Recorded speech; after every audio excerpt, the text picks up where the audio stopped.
우리 성경 말씀 사도행전 8장 20절에서 24절 우리 스크린을 보면서 한 음성으로 합독하겠습니다.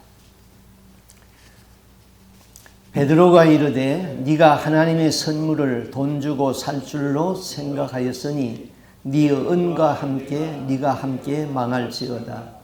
하나님 앞에서 네 마음이 바르지 못하니 이 도에는 네가 관계도 없고 분깃도 될 것도 없느니라.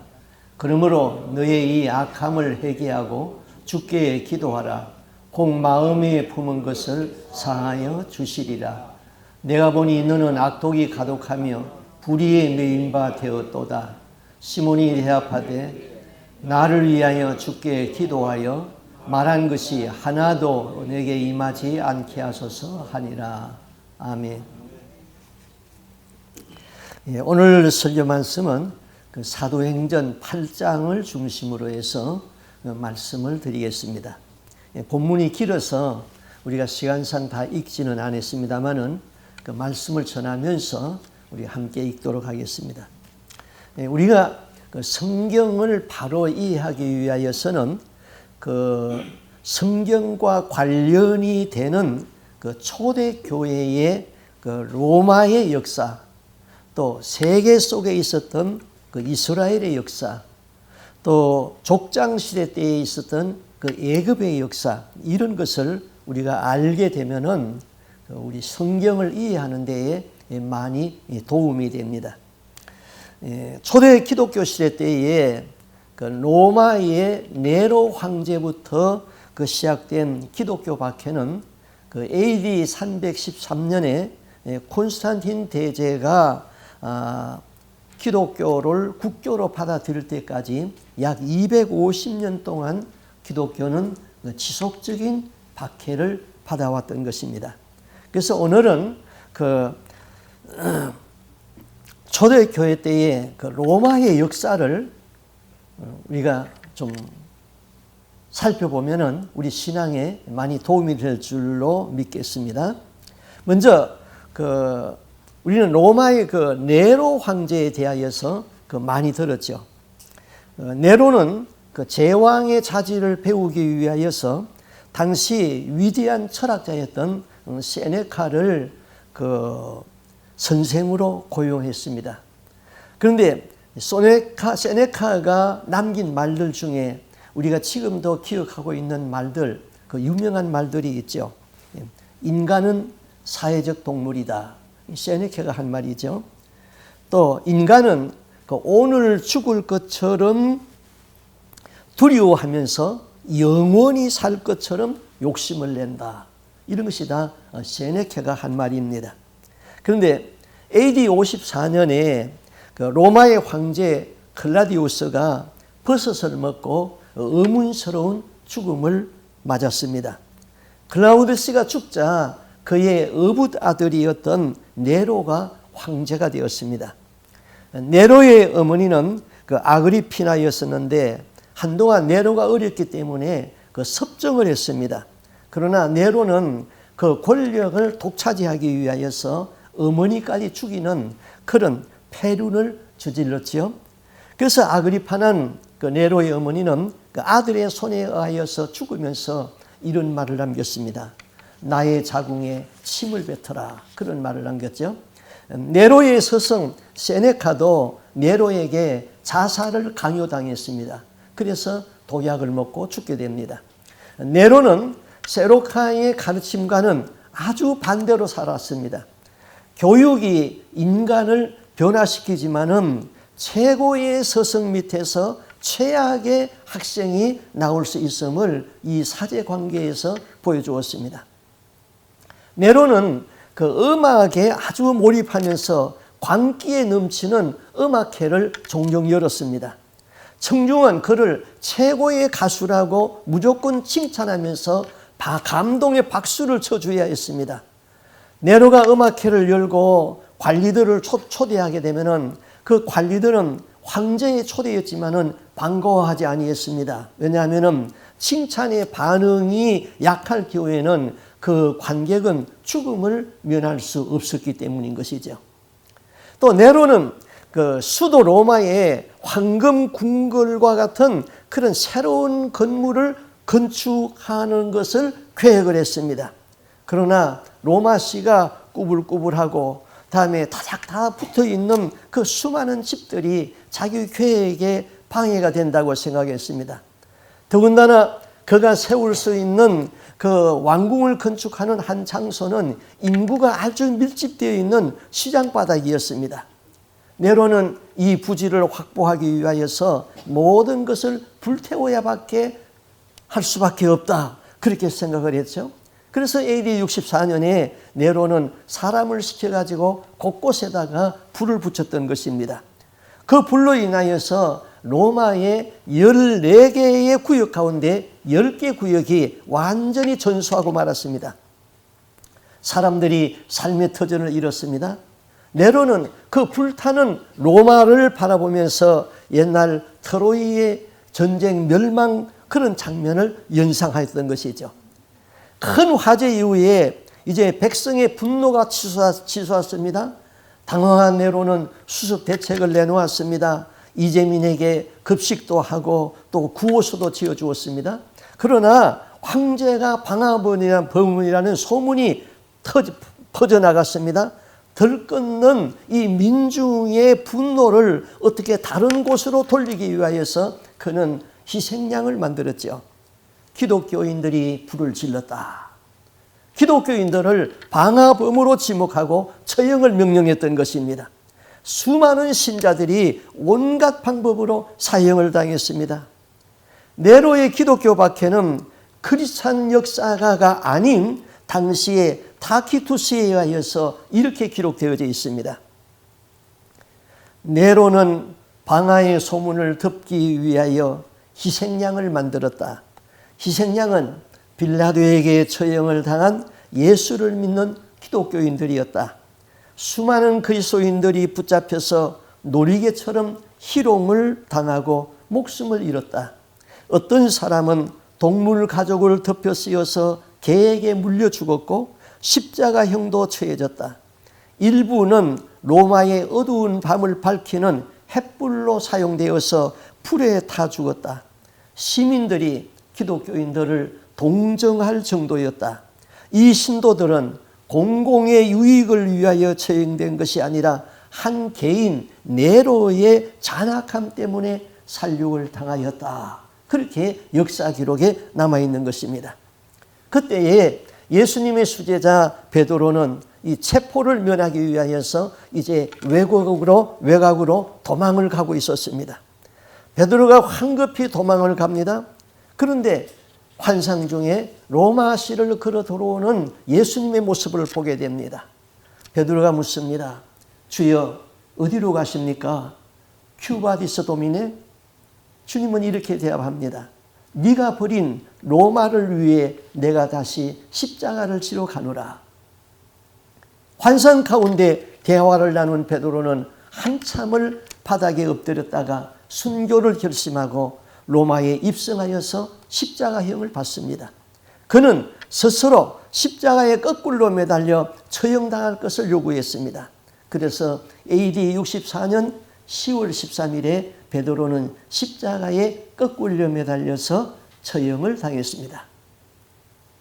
바울 사도는 로마에서 네로의 재판을 받기 위하여 로마로 이송되어 투옥되었죠. 바울은 도끼로 목이 잘리는 참수형을 받았습니다. 바울의 목이 떨어지면서 그 머리는 3번을 튀었는데 예수, 예수, 예수 3번을 외치면서 그는 죽었습니다. 네로는 그의 광기가 아주 극에 달하자 결국 로마의 원로는 그를 매질하여서 죽일 것을 결의했습니다. 그래서 AD 68년에 종말을 예견한 네로는 스스로 자결하고 말았습니다. 그때 그의 나이 31살이었습니다. 로마 시민은 그의 죽음을 환호했죠. 자, 네로가 이제 죽기 전에 유대의 총독으로 임명받은 총독은 그 프로루스였습니다. 네로 황제에 의하여서 임명을 받았죠. 그는 유대교를 무시하는 언행을 공경하게 하면서 심지어 예루살렘 성전에 모아둔 황금 17달란트 어마어마한 돈을 뺏어가지고 예루살렘에 수도 건설을 했습니다. 이것 때문에 유대 백성의 분노는 아주 극심해져 가지고 반란을 일으켰습니다. 총독은 군대를 동원해 가지고 진압에 나섰습니다. 그는 로마 시민권을 가진 사람들까지 십자가형에 처했습니다. 그는 이 사태의 책임을 지고 총독에서 해임되었습니다. 그리고 AD 67년에는 시민들은 로마 군인들을 죽이고 예루살렘을 완전히 장악해버렸습니다. 이로써 유대전쟁이 시작되는 것이죠. 그래서 로마는 시리아에 주둔한 로마의 장군 칼루스에게 명령을 내려서 진압을 명령합니다. 칼루스는 병사 2,000명을 지휘해서 적과 갈릴리에 투입되어서 폭동을 진압했습니다. 그러나 로마 군인들은 예루살렘까지 점령하려고 하였으나 유대인들의 격렬한 대응으로 인해 가지고 군사를 많이 잃고 후퇴를 했습니다. 네로 황제는 베스파시아누스를 사령관으로 임명하고 다시 전투를 수행하도록 했습니다. 베스파시아누스는 수많은 유대인들을 학살을 하면서 예루살렘을 제외한 모든 지역을 다 평정했습니다. 예루살렘은 완전히 포위가 되었습니다. 성 안에서는 과격파 유대인들이 탈출하는 사람들을 무조건 잡아서 죽였습니다. 그때에 요세푸스라는 사람이 있었는데 이 사람이 유대인의 지도자였습니다. 성안을 탈출해야 되겠는데 탈출할 방법이 없습니다. 그래서 소문을 냈습니다. 요세푸스가 죽었다 소문을 냈습니다. 그리고 그는 관안에 들어가 가지고 이제 예루살렘을 탈출합니다. 탈출해서 베스파시아누스 장군에게 가서 비상한 영감으로 이렇게 말합니다. 황제여, 그렇게 불렀습니다. 베스피아누스가 대답합니다. 그런 불경한 말을 하지 마시오. 나는 황제가 아니오. 당신이 황제에 오를 것이오. 그때 로마에서 전령이 왔습니다. 로마 원로는 네로가 죽자 그의 후임으로 베스피시안을 황제로 임명을 했던 것입니다. 로마 원로원에서는 전쟁이 끝나지도 않았는데 베스피아누스를 황제로 추천했던 것이죠. 이 장군은 요세푸스의 앞날을 내다보는 그 예견에 아주 놀랐던 것이죠. 황제여, 청이 있습니다. 말해보시오. 요세푸스는 예루살렘 성전만큼은 파괴시키지 말라고 부탁을 하고 싶었는데 그것은 도무지 여론에 의하여서 황제가 들어줄 수 없다는 사실을 알았습니다. 그래서 한 가지를 부탁했습니다. 예루살렘을 다 파괴하여도 아브넴 마을에 있는 교실 하나만은 파괴하지 마십시오. 로마의 장군 베스피아누스는 요세푸스의 청을 들어주었습니다. 그래서 예루살렘이 다 파괴될 때에 아브넴 마을에 있는 한 교실에서는 요세푸스를 중심으로 해서 랍비들이 상복을 입고 성경을 읽었습니다. 그것은 예루살렘은 망해도 하나님의 말씀으로 교육을 받은 사람은 결코 망할 수 없다는 것이죠. 그 이후의 역사는 예루살렘을 멸망시킨 로마도 망했습니다. 그러나 하나님의 말씀은 지금도 살아서 역사하고 있는 것이죠. 베스파시아는 로마의 황제로 임명받았습니다. 그래서 이제 그가 수행하던 유대의 전쟁은 그의 아들 티투스 장군에게 이제 위임되었습니다. 유대인들은 예루살렘 성 안에서 버티고 있습니다. 그 성 안에 양식이 떨어졌습니다. 대제사장의 부인까지도 길에 나가가지고 먹을 것을 구걸해야 하는 그런 신세가 되었습니다. 티투스 장군은 마침내 예루살렘을 정복했습니다. 예루살렘을 완전히 파괴시켜버렸습니다. 헤롯이 건축한 예루살렘 성전도 완전히 파괴되었습니다. 주민들은 다 딴 곳으로 이주를 시켰습니다. 반항하는 유대인들은 다 죽였습니다. 예루살렘이 완전히 파괴되자 유대인들은 세계 각지에 흩어지게 되는 것이죠. 자, 역사적으로 예루살렘 성전은 몇 번 파괴되었습니다. BC 586년 5월 9일에 바벨론에 의하여서 예루살렘에 있는 솔로몬 성전이 파괴되었지요.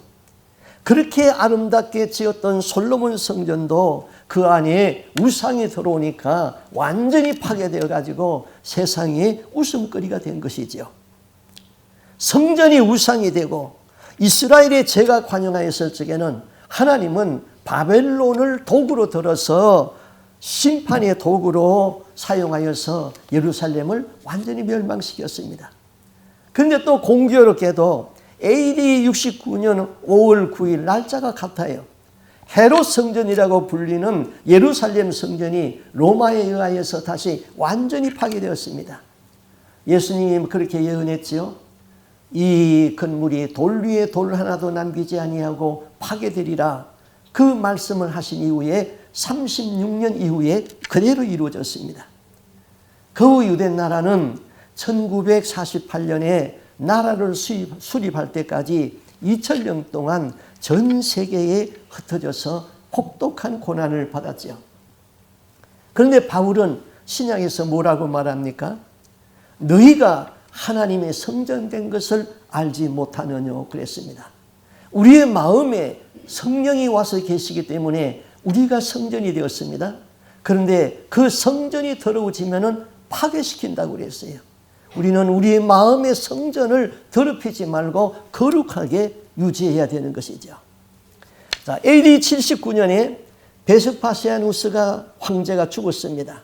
그러자 예루살렘을 멸망시킨 그의 아들 티투스가 로마의 황제 자리에 올랐습니다. 그는 2년 동안 황제 자리에 있었습니다. 그 2년 동안의 통치 기간에 로마에는 엄청난 재난이 일어났습니다. 79년 8월 24일 이탈리아의 남부 베세비우스에 화산이 폭발해 버렸습니다. 그래서 그 밑자락에 있던 폼페이가 완전히 화산에 덮여버렸습니다. 반경 400km의 안에 있는 수백만 명이 종말에 가까운 재앙을 맞았습니다. 그 다음에 또 전염병이 발생해가지고 많은 사람이 죽고 기근이 와서 많은 사람이 죽었습니다. 황제 티투스는 의문스러운 독사를 당했습니다. 2년 황제를 하고 그도 죽었지요. 그때 유대인들은 티투스가 거룩한 도시 예루살렘을 멸망시키고 성전을 파괴하고 수많은 인명을 살상한 죄 때문에 화산 폭발의 대재앙과 암살의 형벌을 받았다. 그렇게 유대인들은 믿고 있었습니다. 이제 왕위는 티투스의 동생 도미티아누스가 받았습니다. 그는 10대 때에 어머니를 잃었습니다. 아버지와 형은 전장에 있었습니다. 그는 열등의식이 아주 지나친 교만한 사람이었습니다. 그의 열등감을 해소하려고 백성들에게 황제 숭배를 강요했던 것이죠. 전임 황제들은 황제는 신의 대리자라고 말했습니다. 그런데 이 사람은 스스로 말하기를 황제 자신을 신이라고 선포를 했던 것입니다. 세상의 주라고 부르게 했던 것이죠. 신으로 자처한 도미티아누스는 예수를 주라고 부르는 기독교를 그냥 놔둘 수가 없었습니다. 네로 시대 때에는 로마에 한정되었던 기독교 박해가 이제는 로마가 다스리는 전 제국에 확산되었던 것이죠. 도미티아누스는 반란을 두려워해가지고 사회적이든 종교적이든 일체의 야간 모임을 금지했습니다. AD 95년에는 유일하게 생존하고 있던 요한은 소아시아 밤모섬에서 유배되어 가지고 거기에서 종말에 대한 계시, 요한계시록을 받게 되죠. AD 96년에 신처럼 숭배되기를 원했던 황제는 결국 궁전 관리들에 의하여서 살해를 당했습니다. 자, 여기까지의 말씀을 드렸어요. 로마의 네로 황제, 네로 황제를 이어서 베스파시안, 그 다음에 그의 아들 티투스, 그 다음에 그의 형제 도미티아누스, 이렇게 하면은 로마 초기에 로마의 황제들과 기독교가 이들 때문에 얼마나 박해를 받았는가, 이것을 우리가 좀 살펴보면 알 수 있게 되는 것이죠. 자, 오늘 성경에서는 빌립이 사마리아 성에 내려가서 복음을 전했다 그랬습니다. 자, 여기 나오는 빌립은 그 예수님의 제자 빌립이 아니고 초대교회의 7 집사 중에 한 사람이었습니다. 빌립은 초대교회에 성령이 충만해서 초대교회에서 재정을 관리하는 7 집사 중에 한 사람으로 뽑혔습니다. 그 후 예루살렘 교회가 핍박을 받아서 흩어지자 빌립은 전도자로서 이제 다니게 됩니다. 사도행전에는 그의 가족도 소개했습니다. 그에게는 4명의 딸이 있었는데 4명의 딸이 다 예언하는 예언자라고 소개를 했죠. 자, 오늘 사도행전 8장 6절에는 무리가 빌립의 말도 듣고 행하는 표적도 보고 한 마음으로 그가 하는 말을 따르더라. 많은 사람에게 붙었던 더러운 귀신들이 크게 소리를 지르며 나가고 또 많은 중풍병자와 못 걷는 사람이 나으니 그 성에 기쁨이 있더라. 그렇게 기록했어요. 사람들에게 붙었던 더러운 귀신이 소리를 지르며 나가더라. 귀신이 뭐라고 소리를 질렀겠습니까? 경험에 비추어 보면은 귀신이 나갈 적에 꼭 소리를 지르고 나가더라고요. 어떤 사람은 무서워서 못 견디겠다 하고는 떠나버려요. 하나님의 말씀은 검이라고 그랬잖아요. 귀신은 말씀의 검을 대단히 무서워하는 것이죠. 히브리서 4장 12절에 하나님의 말씀은 살아있고 활력이 있어서 좌우의 어떤 날선 검보다 예리하여 혼과 영과 관절과 골수를 찔러 쪼개기까지 하며 사람의 마음의 생각과 뜻을 판단하나니 그랬습니다. 하나님의 말씀을 가지고 있는 사람을 귀신은 무서워하는 것이죠. 또 귀신은 뭐라고 말을 할까요? 불교를 열심히 설리던 사람이 기독교로 개종했습니다. 이 사람이 교회에 와가지고 예배를 드리는데 처음에는 머리가 아파서 어쩔 줄을 몰라 해요. 그러다가 이제 귀신은 결국 떠나가는데 마지막에 담임 목사님이 이 사람에게 안수해가지고 기도를 하니까 귀신이 나가면서 이렇게 소리를 쳤습니다. 이 배신자야, 너는 나만 섬기기로 했잖아. 불교만 섬기기로 했는데 왜 개종했느냐, 그러면서 떠나버렸어요. 그 다음 9절 말씀에 보니까 그 성에 시몬이라 하는 사람이 전부터 있어 마술을 행하여 사마리아 백성을 놀라게 하며 자칭 큰 자라 하니 낮은 사람부터 높은 사람까지 다 따르며 이르되 이 사람은 크다 일컫는 하나님의 능력이라 하더라. 오랫동안 그 마술에 놀랐으므로 그들이 따르더니, 자, 사마리아 성에 사는 많은 사람들이 오랫동안 그 시몬이라는 사람의 마술에 놀라가지고 시몬을 추종하고 있었습니다. 그런데 빌립이 사마리아에 내려가가지고 하나님의 나라와 예수 그리스도에 대한 이름으로 복음을 전도했습니다.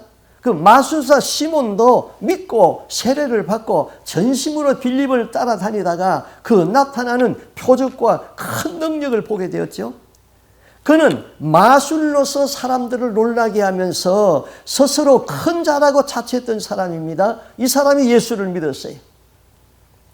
14절 15절 예루살렘에 있는 사도들이 사마리아도 하나님의 말씀을 받았다 함을 듣고 베드로와 요한을 보내매 그들이 내려가서 그들을 위하여 성령 받기를 기도하니, 자, 이후에 사마리아 성을 방문한 베드로와 요한이 사람들에게 안수하니까 성령이 막 임했습니다.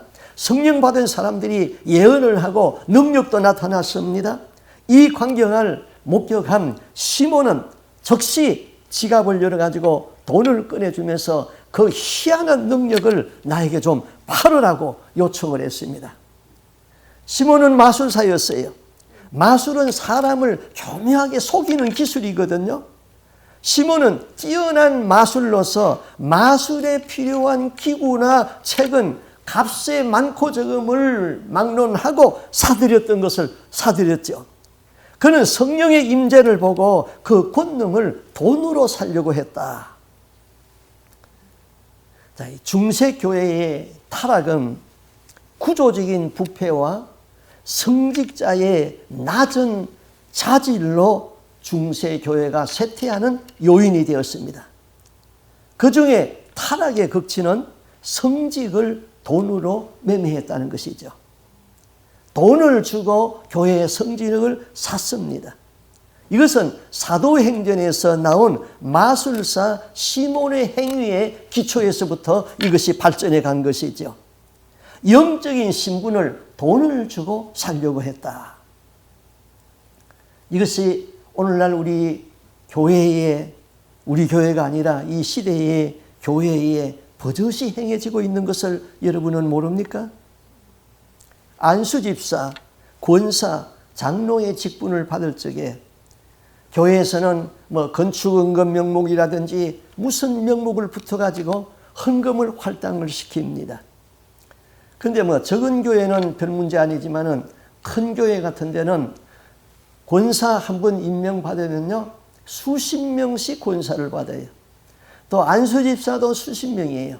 그런데 활당되는 걸 보면은 권사는 50만 원에서 300만 원, 그 다음에 안수집사는 500만 원, 그 다음에 장로는 2천만 원, 이렇게 활당이 돼요. 그러면서 자기 자체적으로 우리가 하는 것이다, 그런 형식은 그렇게 타이틀을 만들죠. 그게 뭡니까? 그게 다 성직의 매매인 것입니다. 이런 일을 교회가 관습적으로 해오지만은 그 헌금의 뿌리는 강요였던 것이죠. 성직의 매매였던 것입니다. 여러분이 혹시 직분을 받았을 적에 교회로부터 이런 헌금의 요구를 받았다면 교회는 물론이고 이 직분을 받은 여러분들도 하나님 앞에 회개해야 되는 것이, 천국에 안전하게 들어가는 것은 날마다 회개거리를 찾아가지고 회개해야지 천국에 안전하게 들어가는 것이죠. 교회가 관습적으로 해왔기 때문에 이것은 죄가 아니다. 아니에요. 죄입니다. 시몬은 가장 결정적인 순간에 옛날 가지고 있던 성품, 옛날의 습관, 옛날의 사고방식이 자연스럽게 흘러나왔던 것이죠. 그는 외관적으로는 그리스도인이었습니다마는 내적으로는 여전히 마술하는 마음으로 사는 것입니다. 그때 베드로는 시몬에게 이렇게 질책합니다.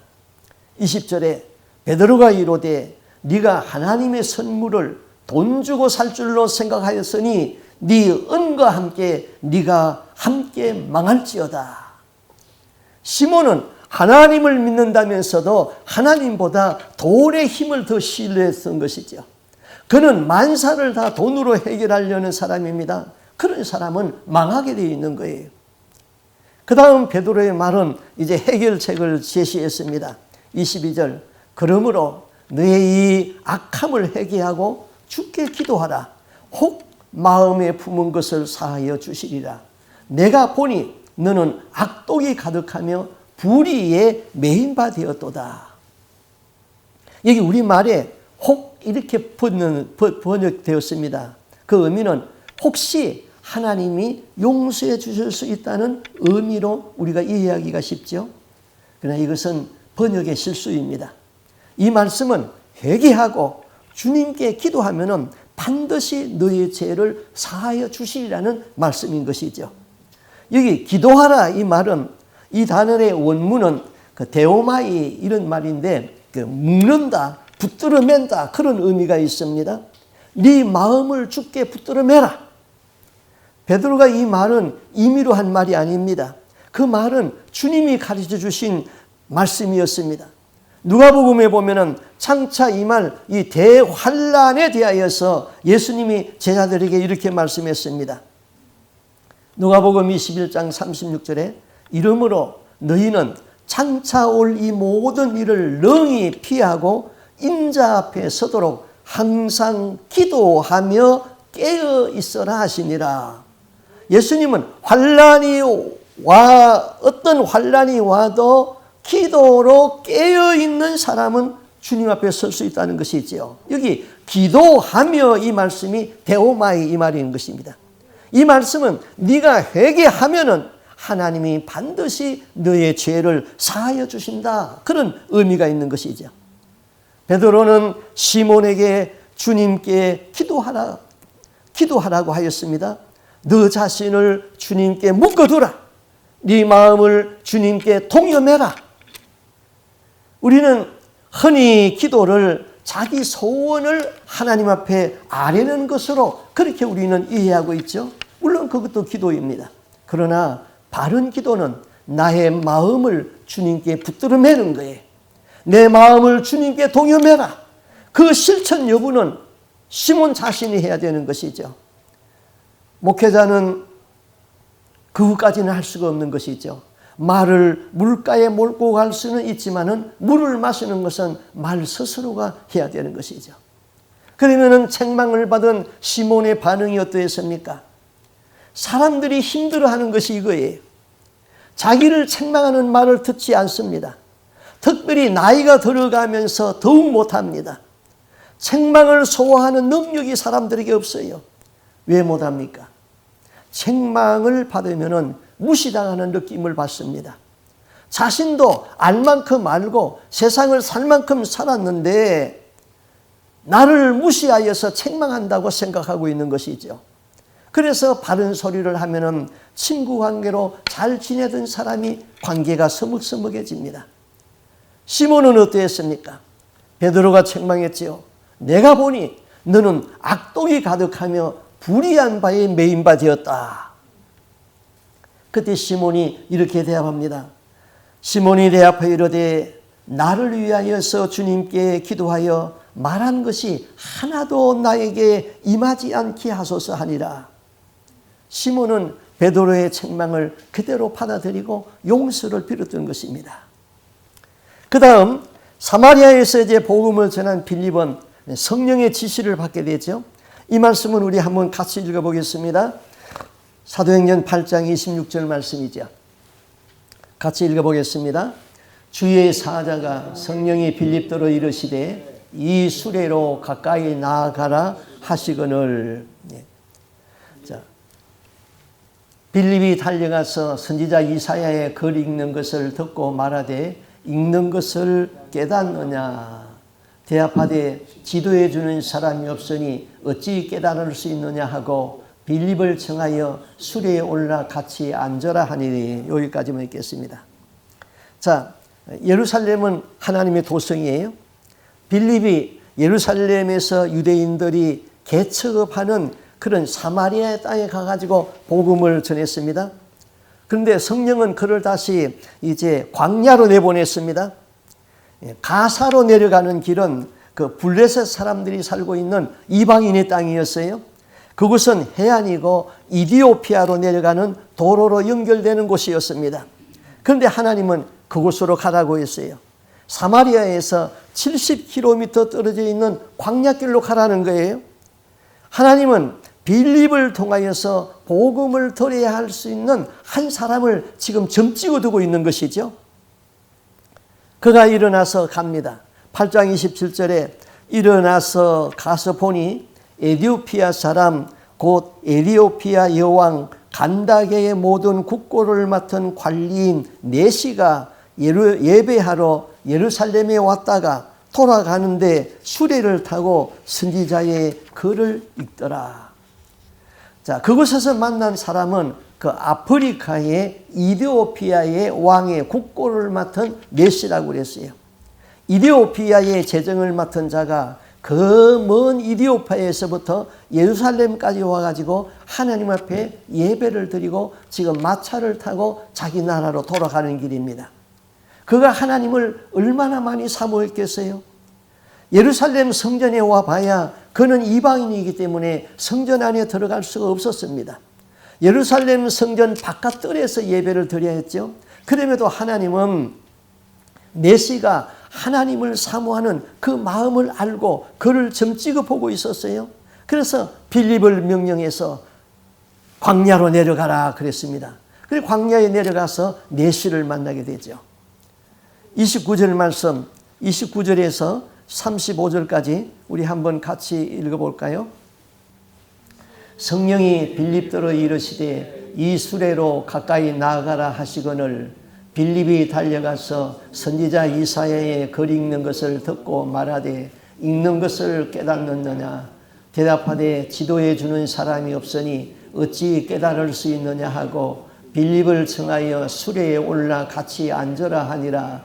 읽는 성경 구절은 이것이니 일러서되 그가 도살자에게로 가는 양과 같이 끌려갔고 털 꺾는 자 앞에 있는 어린 양이 조용함과 같이 그의 입을 열지 아니하였도다. 그가 굴욕을 당하였을 적에 공정한 재판도 받지 못하였으니 누가 그의 세대를 말하리요. 그의 생명이 땅에서 빼앗김이로다 하였거늘 그 내시가 빌립에게 말하되 청컨대 내가 묻노니 선지자가 이 말한 것이 누구를 가리킴이냐 자기를 가리킴이냐 타인을 가리킴이냐 빌립이 입을 열어 이 글에서 시작하여 예수를 가르쳐 복음을 전하느라. 지금 이디오피아 내시가 예루살렘에까지 와가지고 예배를 드리면서 마차를 타고 내려가면서 그가 성경을 읽고 있었습니다. 그런데 성경 읽은 대목이 이사야서 53장을 읽고 있었어요. 자, 이사야 53장은 5절에서 7절은 이렇게 시작되죠. 우리 한번 같이 읽어볼까요? 이사야서 53장 같이 읽습니다. 그가 찔림은 우리의 허물 때문이요 그가 상함은 우리의 죄악 때문이라. 그가 징계를 받음으로 우리는 평화를 누리고 그가 채찍에 맞음으로 우리는 나음을 받았도다. 우리는 다 양 같아서 그릇 행하여 각기 제 길로 갔거늘 여호와께서는 우리 모두의 죄악을 그에게 담당시키셨도다. 그가 곤욕을 당하여 괴로울 때에도 그의 입을 열지 아니하였으며 마치 도수장으로 끌려가는 어린 양과 털 깎는 자 앞에서 잠잠한 양같이 그의 입을 열지 아니하였도다. 빌립은 내시가 읽던 이사야서에서 말한 그가 누굽니까? 이사야 자신입니까? 아니면은 다른 사람을 말하는 것입니까? 그렇게 그 이디오피아의 내시가 빌립에게 물었지요. 그럼 이 이사야서는 주전 700년 이사야가 쓴 글이죠.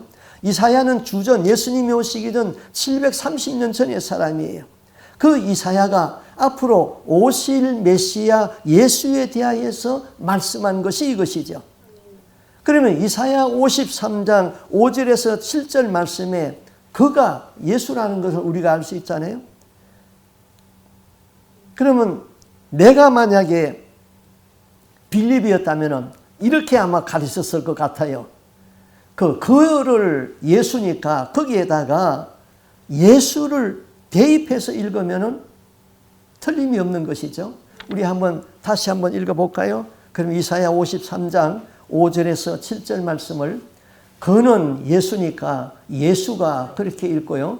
그래서 틀리면 안 됩니다. 여러분 똑바로 정신 바짝 차리고 한번 같이 읽어요. 예. 틀리면 다시 읽겠습니다. 자, 시작. 예수가 찔림은 우리의 허물 때문이요 예수가 상함은 우리의 죄악 때문이니라. 예수가 징계를 받음으로 우리는 평화를 누리고 예수가 채찍에 맞음으로 우리는 나음을 받았도다. 우리는 다 양 같아서 그릇 행하여 각기 제 길로 갔거늘 여호와께서는 우리 무리의 죄악을 예수에게 담빙시키셨도다.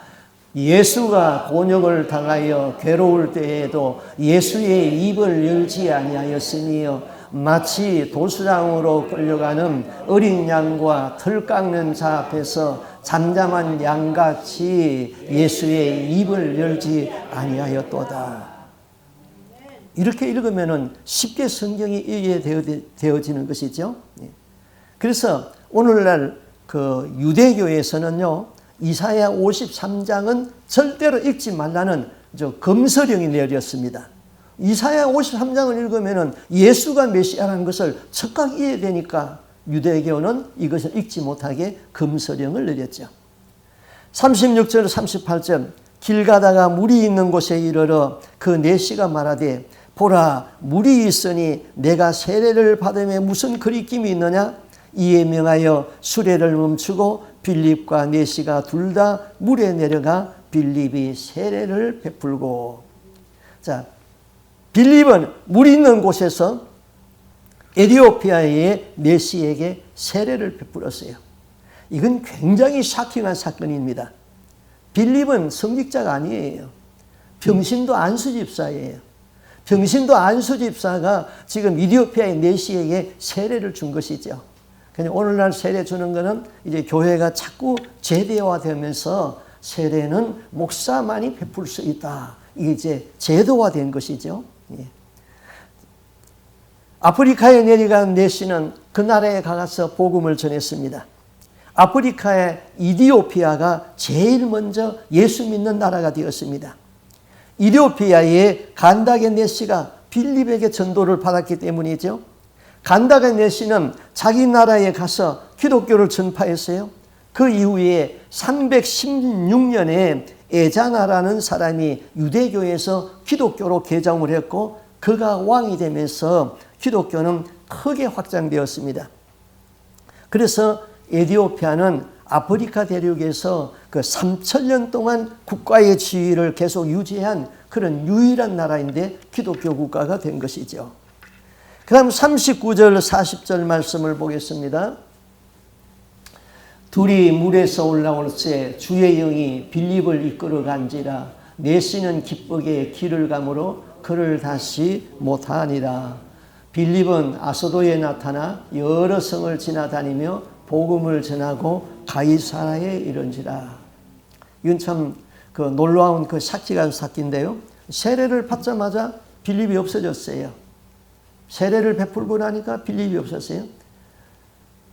하나님의 영이 빌립을 번쩍 들어가지고는 아소도냐에 갖다 놨어요. 먼 거리에 떨어진 것이죠. 예. 거기서 다시 복음을 전하게 했다. 하나님의 영은 그 당시에 복음 전하는 것이 너무나 급하였기 때문에 이런 사건을 일으켰다 이것이죠. 하나님은 빌립을 번쩍 들어서 다른 도시에서 말씀을 전하게 했습니다. 성령은 오늘날도 일하고 계신 것이죠. 우리가 성경을 의심 없이 믿고 오직 성령에 이끌려 살고 우리 마음의 성전을 항상 깨끗하게 유지할 수 있는 저와 여러분이 될 수 있기를 바랍니다. 아멘. 기도하겠습니다. 우리 하나님 아버지, 그렇게 화려하게 아름답게 지었던 솔로몬의 성전도 그 안에 우상이 들어오고 죄악이 관영하니까 그 성전을 바벨론을 통하여서 완전히 헐어버리고 사람들은 포로로 잡혀가게 만들었습니다. 세상에 웃음거리가 되고 말았습니다. 하나님, 헤롯이 70년 가까이 지었던 그 튼튼한 성전도 하나님 그 안에 우상이 되고 그것이 죄악이 쌓이게 되니까 그 성전도 결국 티투스 장군에 의하여서 완전히 흐려지고 말았습니다. 사도 바울은 말씀하시기를 너희가 하나님의 성전인 것을 알지 못하느냐 하고 우리에게 말씀했습니다. 우리에게 예수 그리스도의 영 성령이 와서 임하면은 우리가 곧 하나님의 성전이 되는데 이 성전을 하나님의 말씀으로 성령으로 진리의 말씀으로 채워서 깨끗하고 정결하게 하여 주시옵소서. 이 성전이 더러워지면은 이 성전은 멸하신다고 하여 싸우니 이 말씀을 우리가 깊이 명심하게 하여 주시옵소서.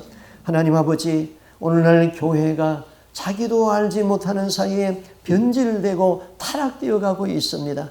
직분자를 세울 적에 암암리의 돈을 요구하면서 우리는 그것을 죄인 줄도 모르고 그렇게 직분을 받았고 그렇게 직분을 팔았습니다. 이것도 우리가 회개하고 개혁되게 하여 주시옵소서. 교회가 날마다 개혁하여야지. 우리가 날마다 예수의 이름으로 회개가 이루어져야지 천국에 들어가는 데에 지장이 없습니다. 우리로 하여금 날마다 회개의 영을 받아서 회개가 바르게 이루어지는 거룩한 하나님의 사람으로 살다가 땅의 장막이 무너질 적에 다 천국에 들어갈 수 있는 하나님의 사람들이 다 되게 하여 주시옵소서. 이 모든 말씀 주 예수 그리스도 이름으로 기도하옵나이다. 아멘.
나의 마음속에 나와서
내 구주로